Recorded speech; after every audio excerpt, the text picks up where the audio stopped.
voin ni som thani sang ni som ni paruk chonu dan ni le chan vevel khan ngasi lui tuilut kama vai bong chon zong nu puin ruang cheto tak amua tunge ti a riat to lo awangin nikum December ni som ni pakhat sang ni som ni panga atanga chin riat lova bo ni som nga chung achan chin riat lo ngur than moya lal liana sailo farm veng fapa ani theyang em ti in achung te anzota ngur than moi ruang ani ti fin fia anita ani ngur hi lunglei district khothlang lam se som khuwa primary zirtir tu ani a lunglei farm venga cheng ani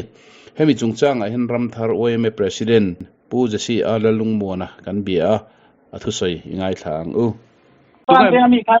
an kon farm me pa in min non sil khan to dar ni le mi chang li panga ta ni kriya son ko ka ton khamo tunge mu i amutu hi babu dana nu puyan tia mo o lo abong tu zong in tia khoi mu na nge an mu na mun hi an ku i mai kan ven chan mo le mo kan chan mo tharaka i sa tawa ria kami inkar kor lui kha khan khu ta i angasi road kong pa ai juk khen mak thak ma si ya wan ani mo wan babudan nu pui chuan in abok cho zong in mu ni acting elo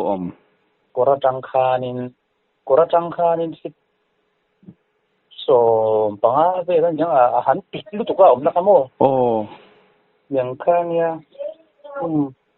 chu police lam te le bidang te po khan kal kho ma ko ma fa yang lam bang khoi tu te wa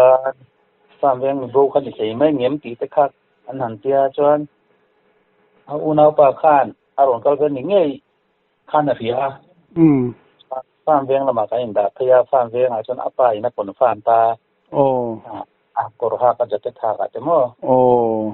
ani deu chu ani tak chu a ru kol deu to em ru kol lo we ma ro su a her mai ta tunge ni ti se to lo hin ki ma ani tak chu atak sa dang te chu te nga ni han sia le ti khalo thom nok te pola ha bek ka wa thap te wa khanin ka jacket to oma tiang khan ni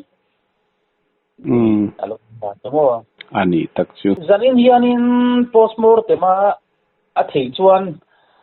an han bi la fam veng lam khak ti mani ramtar lam khan kan in da thei ta fam veng lam panga fam veng lam pang khanin a woi me te lc te khanin postmortem kha an han bi la are mem ka ta chi lo wa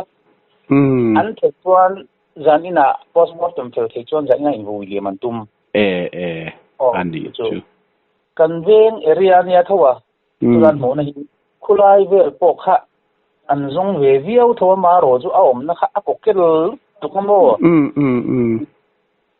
chu lui ko ra tang po khanin tia bak ba hai de ulet pik lu tu ka ra yanin ania alo om na ko ra tang hin the bok si lo ko om si lo tu na ko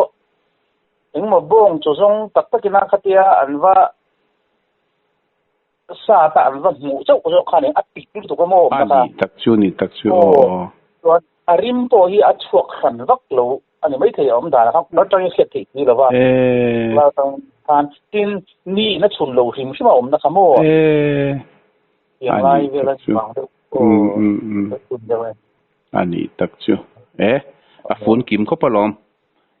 a kami engem molai kha chu ko tin dang te ila se do la gen si do ole